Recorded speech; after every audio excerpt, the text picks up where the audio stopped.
When you grow, you also have extra expenses because for every 100 kids you bring on to play a sport, well, that's another 100 dorm rooms that you might need to build.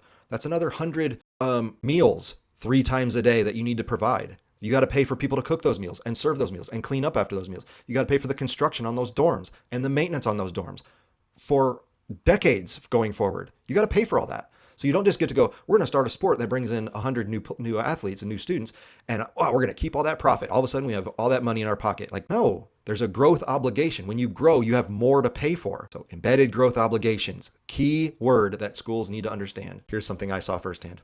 Another trend has been to add athletes by simply increasing rosters on athletic teams or adding several junior varsity squads. But it's hard to see how this will appeal to athletes in the long run because it creates enormous rosters with little opportunity for playing time. Lord has tried this in the past, growing the baseball team from 35 players in 2012 to more than 50 in 2022, but the effort has not been successful, said the university's athletic director. We've tried expansion with JV programs, and we just haven't been able to retain the students because we're not able to give them the best experience. Okay, so this is what schools do. And I was at a school that went nuts with this. College football team should have around 100 students, 100 athletes, okay? Because, you need a certain amount to be your starters and second string, all that stuff. But then kids get hurt, kids become ineligible. You need some kids on practice squad, like scout team and all that stuff. About 100 is a normal number for most universities, especially big universities. If you're smaller, you can probably get away with less than that. I was at a school that went up towards 200 students, 200 football players.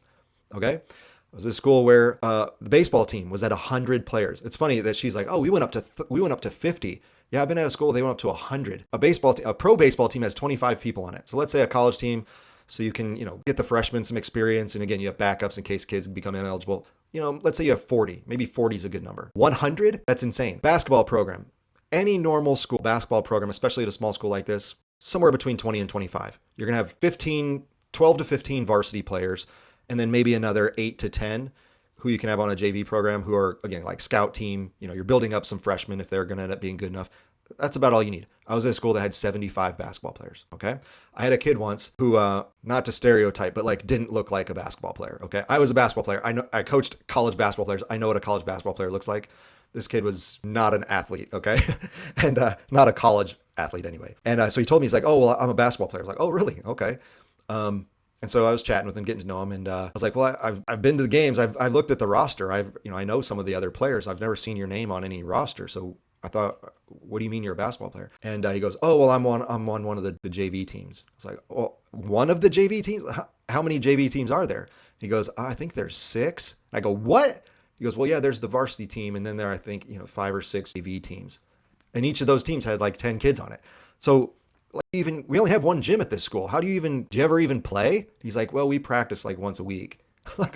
So you're a college basketball player and you only practice once a week. You never play any games because what other schools have 6 JV teams? I mean, so this kid isn't ever going to be at the varsity level. He's not a college basketball player. He was enticed to come to school to play on the 6th JV team, and that kid left after one. I never saw that kid again. He disappeared. Why? Because of course he did. Why would he stay? As the article just said, we're not able to give them the best experience. Yeah, you know why? Because you lied to him from day one. You said, hey, come to our school. You'll be a basketball player. And meanwhile, they don't play. They barely practice. They're never going to suit up in a real game. So what are they doing here? They're spending tons of money at a private college for what? They're not getting an education. If they wanted their education, they can go somewhere cheaper. So this is real. I've seen it with my own 2 eyes. Trust me. It's crazy.